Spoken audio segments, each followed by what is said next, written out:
what Canadians want us to do is to sit down like adults and figure out how we resurrect publicly funded health care.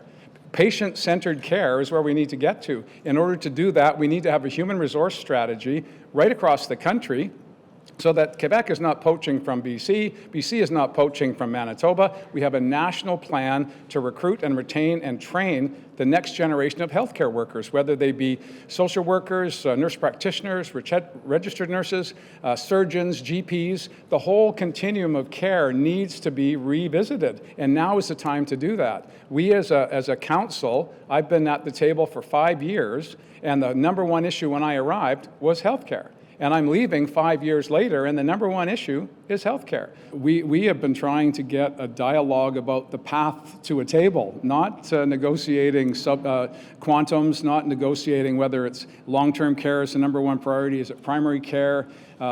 Every province has challenges, and our job is to deliver the services. That's the jurisdictional divide between our two governments. The provinces deliver the services. The federal government, in practice, and in principle, going back to the beginning, was to share in the funding of those services. People expect us to sit down and figure out how they're going to be able to get their hip replacement when they need it. There's going to be a long-term care facility for their parents when they need it.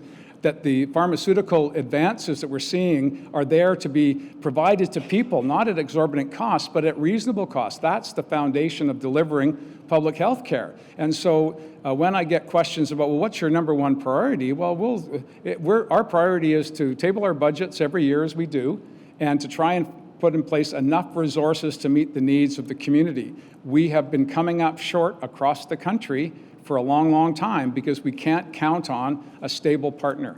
Full marks to the federal government for their one-time pots of money, but that only creates more expectations. It doesn't create a long-term plan. We need sustainable, predictable funding from Ottawa so we can build out our budgets, make commitments to healthcare professionals about how we're going to meet their needs, and most importantly, how we're going to service the patients that expect nothing less than our best effort.